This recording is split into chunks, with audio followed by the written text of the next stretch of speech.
The global spotlight didn't dim after Lisa's amazing Thailand 2026 moment. It shifted.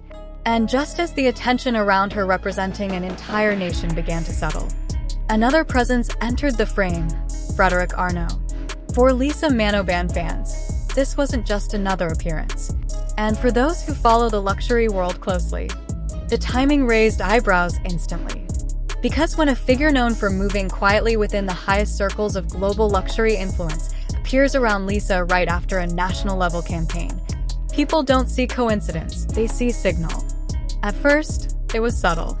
A sighting, a shared location, a moment that looked ordinary on the surface. But in a world where image, power, and timing intersect, small details often precede big moves. And within hours, speculation stretched beyond fan pages into luxury watchers, brand analysts, and industry observers. Because this didn't feel like a random crossover. It felt like the kind of moment that happens right before something bigger starts to take shape. To understand why this matters, you have to understand what Amazing Thailand 2026 actually was. This wasn't entertainment. It wasn't Fashion Week. It wasn't celebrity marketing in the traditional sense. It was a state-level cultural signal. Tourism, diplomacy, national identity, and future positioning compressed into a single global narrative. Every visual was deliberate. Every appearance was calculated. And Lisa wasn't just part of it. She was the center of gravity. When a country chooses one global figure to carry that message, it's not about fame alone. It's about trust. Trust that this person can translate national values into global relevance without distortion. Lisa did that without explanation. Her presence already communicates discipline, credibility, and international authority. That's why what happened after the campaign mattered more than the campaign itself. The cameras may have stopped rolling officially, but attention didn't shut off. The audience stayed alert, because people could feel the story wasn't complete yet. Something lingered in the air, a sense that the moment was transitioning, not ending. And that's where the trigger moment lives. Not loud, not announced, not staged, just timing.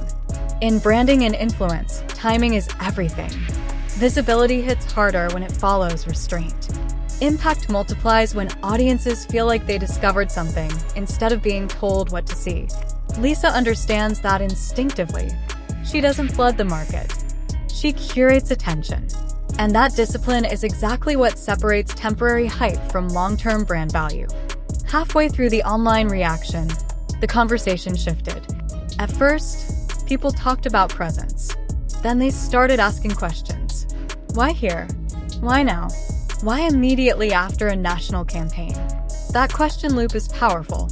Because once audiences start asking, what does this mean? Retention spikes. Viewers stop scrolling.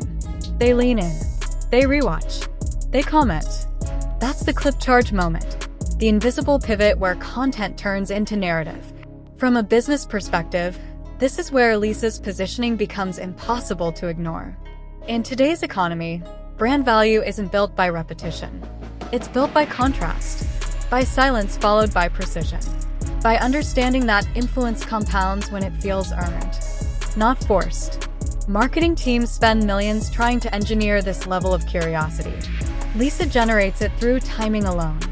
This is also where the business layer quietly enters the story.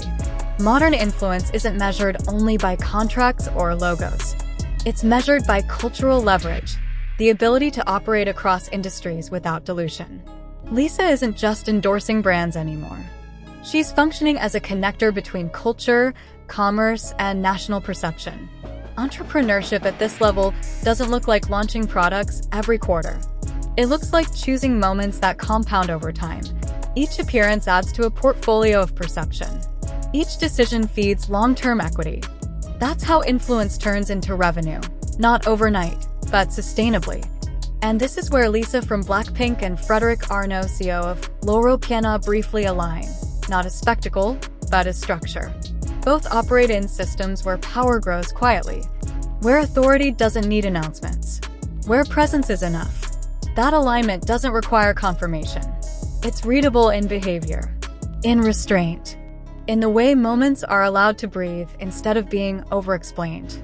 What makes this especially powerful is that nothing was disrupted. No roles were broken. No structures were challenged publicly.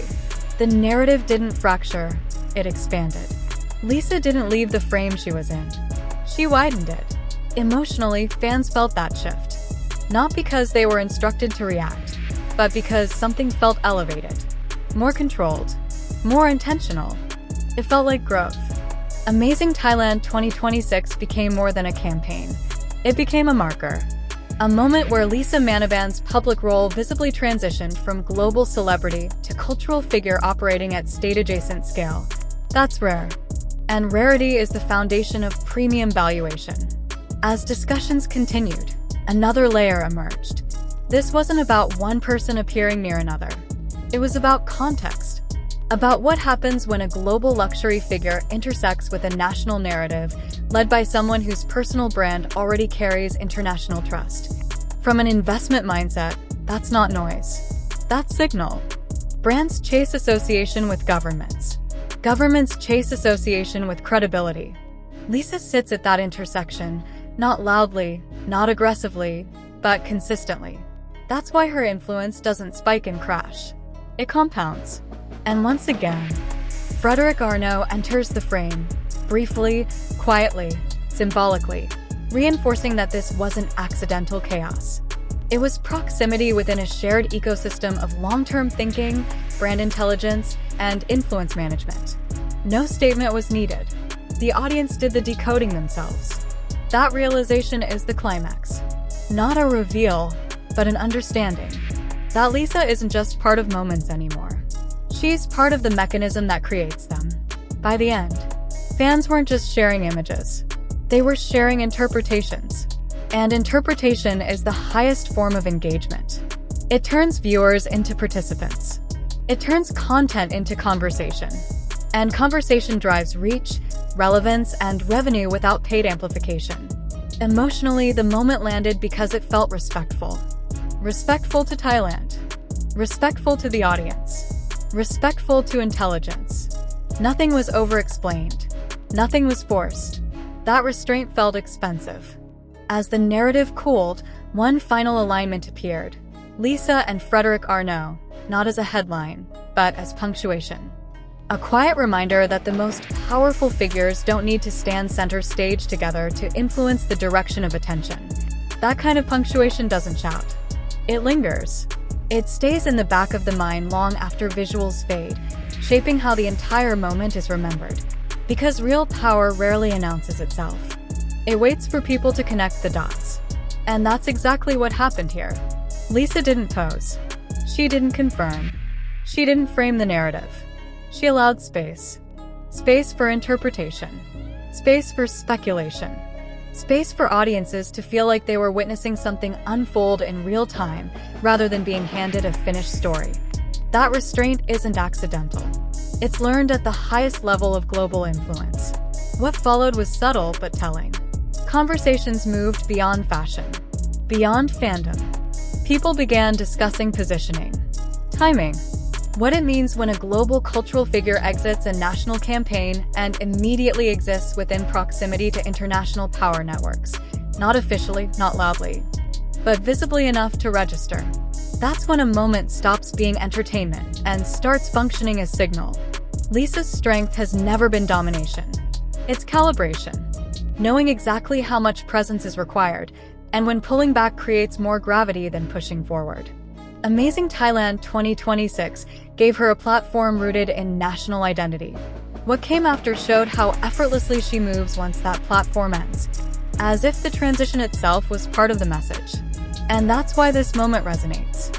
It suggests a future where Lisa isn't boxed into categories.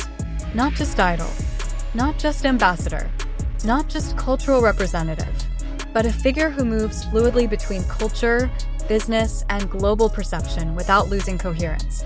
That kind of flexibility is rare. And rarity keeps audiences watching, brands investing, and narratives alive. Nothing demanded attention, yet attention followed. Nothing broke structure, yet structure subtly bent around her. That's the difference between visibility and influence. And as this story continues to circulate, one thing becomes clear. This wasn't an ending. It was a transition point. A quiet marker that Lisa is operating on a plane where moments aren't isolated, they're connected.